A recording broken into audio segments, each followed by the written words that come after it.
सर्वप्रथम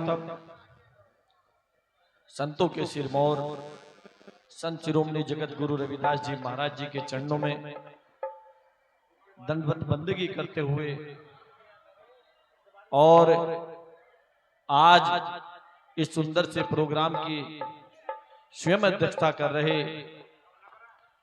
हम सबके रहबर अखंड ज्योति सतगुरु स्वामी समनदास जी महाराज जी के चरणों में बंदगी करते हुए और आज इस सुंदर से प्रोग्राम की उपाध्यक्षता कर रहे बहुत ही शांत स्वभाव के धनी संत श्री अजबदास जी महाराज जी के चरणों में भी बंदगी करते हुए और उन्हीं के बराबर में जो मंच लगा है जिस पर हमारे गुरुजन बैठे हुए हैं, जो उस मंच को सुशोभित कर रहे हैं। समय का अभाव है, सबका नाम लूंगा तो समय बहुत ज्यादा हो जाएगा क्योंकि संचालक महोदय का आदेश है। तो मैं उन सभी संत महापुरुषों के चरणों में दंडवत बंदगी करते हुए सामने जो बैठे हैं बड़े बुजुर्ग नौजवान साथी और मातृशक्ति, छोटी बहनें, बड़ी बहनें, माता तुल्य, उन सभी को मेरा सतनाम जय गुरु रविदास जी के नाम से आघोष आप सभी स्वीकार करें। और मेरा निवेदन है कि मैं बहुत ही कम समय आपके बीच लेने के लिए और अपनी बात रखने के लिए आया हूं, तो मेरा ध्येय ये रहेगा कि कम समय में ही अपनी बात को रखूं। लेकिन मेरी उम्मीद आपसे यह है कि मैं जो आज कहूं आप वो ध्यान पूर्वक सुने। मैं कोई भी अपनी बात नहीं कहूंगा, मैं वही बात कहूंगा जो आज से 650 वर्ष पहले हमारे मुक्ति के दरवाजे को खोलने वाले जगत गुरु रविदास जी महाराज जी ने कही और जिस पर चल करके समाज ने सम्मान पाया, स्वाभिमान पाया। और उसी से प्रेरणा लेकर के बाबा साहब अंबेडकर जी ने भारत का संविधान लिखा और उस संविधान की ताकत अभी आपने आधा घंटा पहले देखी है जब हमारे बीच में इस जो क्षेत्र है, इस क्षेत्र की लोकसभा सांसद इकरा हसन आई। वो महिला थी जब आई तो सत्संग भी रुक गया, महात्माओं का जो नंबर था वो भी रुक गए और उनका सम्मान किया गया। ये ताकत संविधान की है। जिस धार्मिक व्यवस्था ने इस समाज की, देश की महिलाओं को शिक्षा से वंचित रखा, उसके मानवीय मूल्य अधिकारों से वंचित रखा, बाबा साहब अंबेडकर जी ने हिंदू कोड बिल लिख करके आज उसको इतना सशक्त, इतना मजबूत बना दिया गया है कि जहां वो कदम रखती है लाइन वहीं से शुरू होती है। ये बाबा साहब अंबेडकर जी के संविधान की ताकत है। ये ताकत है संविधान की और ये ताकत है आपके द्वारा और आपके समाज की कि जिसके सामने लोकसभा सांसद आकर के मजबूर हो इस समय देने के लिए। क्यों? ये वोट की ताकत है। लेकिन अभी हम मुझसे पहले यहां सभी ने शिक्षा की बात करी। शिक्षा की बात इसलिए जरूरी है कि यदि बाबा साहब अंबेडकर जी ना एजुकेशन प्राप्त करके भारत का संविधान ना लिखते, और भारत का संविधान इसलिए लिखा क्योंकि बाबा साहब अंबेडकर जी ने सबसे पहले शिक्षा हासिल की। और जब बाबा साहब अंबेडकर जी ने शिक्षा हासिल की और इस काबिल बन गए, तब जाकर के आपकी मुक्ति का विधान लिखा जिसका नाम संविधान है। लेकिन आज संविधान को तार किया जा रहा है, आज संविधान की ताकत और संविधान की शक्ति को खत्म किया जा रहा है। ऐ मेरे समाज के लोगों, मैं आपसे पूछना चाहता हूं कि उसको बचाने के लिए हमारा क्या प्रयास है? शिक्षा को बचाने के लिए हमारा क्या प्रयास है? आपको पता होगा जिला सहारनपुर में गुरु रविदास महाविद्यालय बन रहा है जो निर्माणाधीन है, जिसमें कभी कार्य चलता है तो कभी रुक जाता है। कितने लोगों को पता है, कितनी बहनों को पता है कि जिला सहारनपुर में गुरु रविदास महाविद्यालय बन रहा है? मतलब यहां 20% लगभग लोगों को पता है कि गुरु रविदास महाविद्यालय बन रहा है। अगर आप अपने एजुकेशन शिक्षण संस्थान नहीं खड़े करोगे तो याद रखना दुर्दशा आपकी और आपके आने वाला कल पूरी तरीके से बर्बाद हो जाएगा। जिस समाज ने हजारों वर्षों से षड्यंत्र रच करके इस देश के बहुजन समाज के लोगों को गुलाम बनाकर रखा। उसकी वजह एक थी, क्योंकि उस समाज ने शिक्षा का अधिकार अपने पास रखा था, शिक्षा पढ़ाने और पढ़ने और पढ़ाने का अधिकार अपने पास रखा था। और जब वो पढ़ने और पढ़ाने का अधिकार अपने पास रखा तो उस शिक्षा के दम पर इस पूरे बहुजन समाज को गुलाम बना करके रखने का काम किया।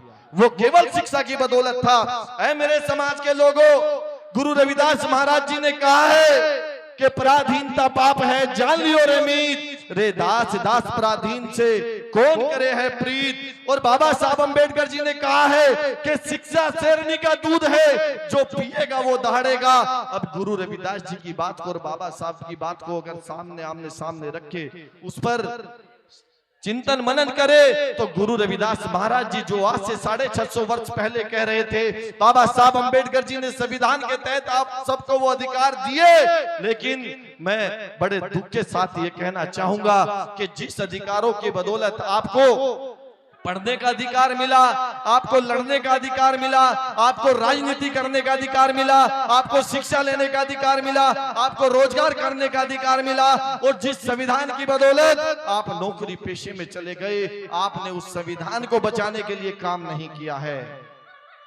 अगर संविधान को बचाने के लिए काम करते, अगर शिक्षण संस्थान बनाने के लिए काम करते, अगर शिक्षा को बचाने के लिए काम करते, तो आज जिस भी, क्योंकि ये समाज जनसंख्या में कम नहीं है, सहारनपुर के अंदर हमारी संख्या 7 से 8 लाख है। अगर 7 से 8 लाख व्यक्ति एक दिन में 1 रुपया दे, तो मैं कहना चाहूंगा इस मंच के माध्यम से गुरु जी के चरणों में खड़ा होकर के, हर महीने एक डिग्री कॉलेज बन करके तैयार हो जाएगा, हर महीने एक यूनिवर्सिटी बन करके तैयार हो जाएगी। और जिस दिन आपके यूनिवर्सिटी और डिग्री कॉलेज बन जाएंगे, उस दिन किसी की हिम्मत नहीं होगी कि आपके हक और अधिकार का कोई हनन कर सके।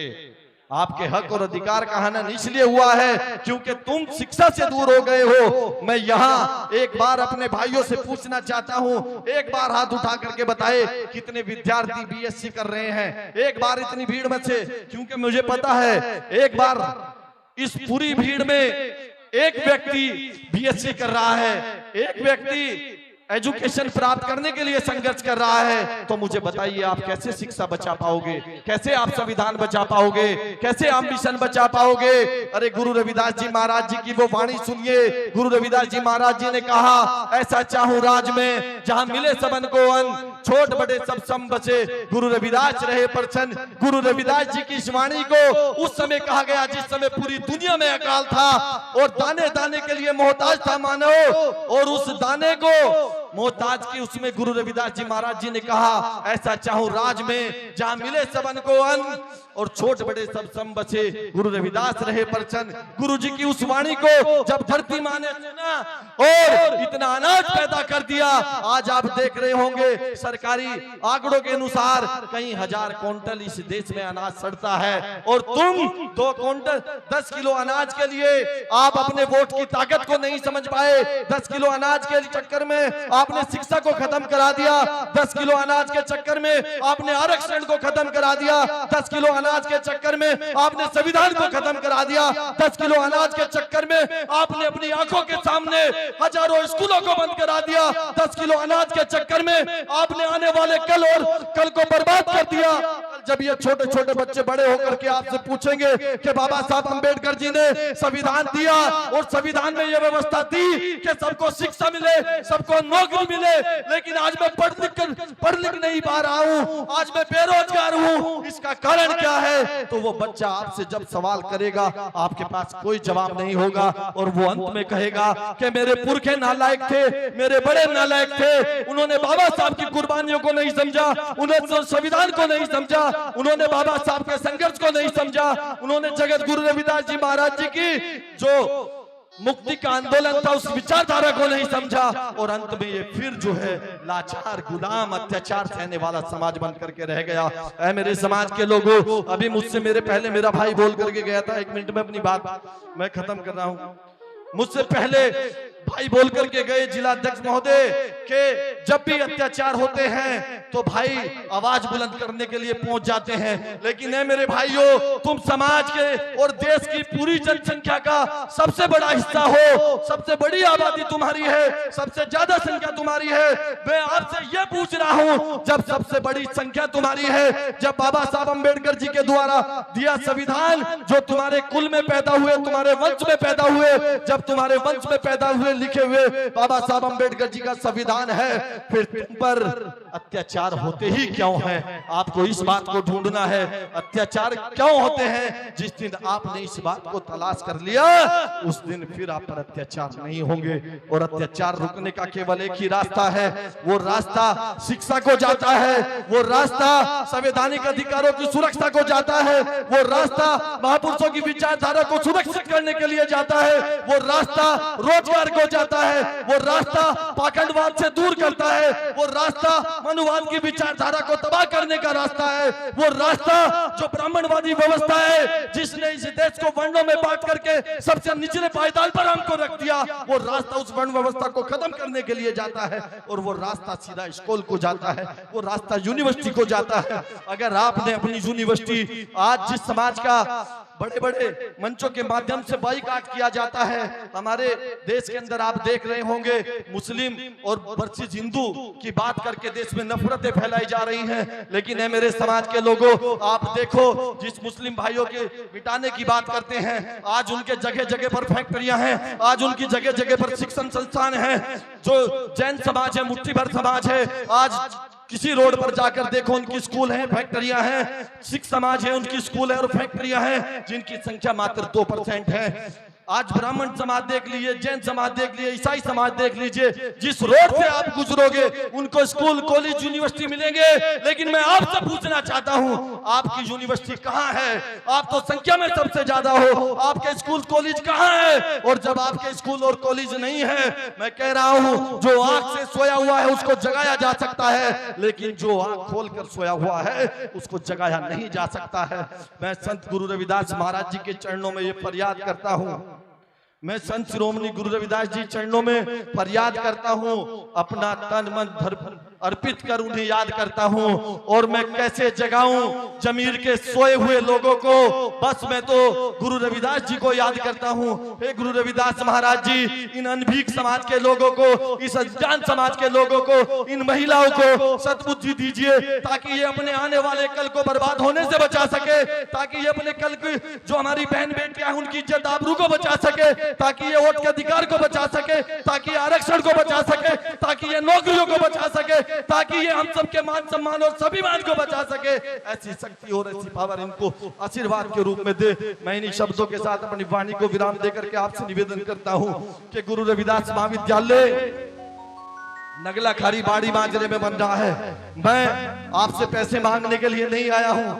कई सारे सत्संग में मैंने कहा है, मैंने कहा भाई 2-4 रुपए दे करके आप कम से कम एक ईंट का हिस्सा दे करके आप उसको बनाएं, ताकि जब आप जाए, आपके बच्चे जाए, घर परिवार के जाए और कहे कि मैंने भी बाबा साहब के मिशन को पूरा करने के लिए एक ईंट दी थी, मैंने भी गुरु रविदास जी महाराज जी के मिशन को पूरा करने के लिए एक ईंट दी थी। और ये जरूरत इसलिए आन पड़ी क्योंकि उस समय जो नेता लोग थे और जो जितने भी थे वो घोषणाएं करके गए थे, वो फर्जी घोषणाएं करके गए थे, इसलिए हम लोगों को आज धक्के खाने पड़ रहे हैं। लेकिन मेरे भाइयों, मेरी बहनों, माता शक्तियों, मैं ये मानता हूं कि ये धक्के मैं नहीं खा रहा हूं। हमारे बीच में साथी डॉक्टर वीरेंद्र जी हैं, भाई जो भी इस मुहिम को आगे लेकर के चल रहे हैं, ये धक्के वो नहीं खा रहे हैं। भले आपको दिखाई ना दे रहे हो, ये धक्के आप खा रहे हो, ये मुसीबतें आप झेल रहे हो, क्योंकि हमारे जैसों को आप लोग ढूंढते रह जाओगे अगर आपने अपनी व्यवस्था को मेंटेन नहीं किया, अगर आपने व्यवस्था को दुरुस्त नहीं किया, अगर आपने शिक्षा को नहीं बचाया, अगर आपने नौकरियों को नहीं बचाया,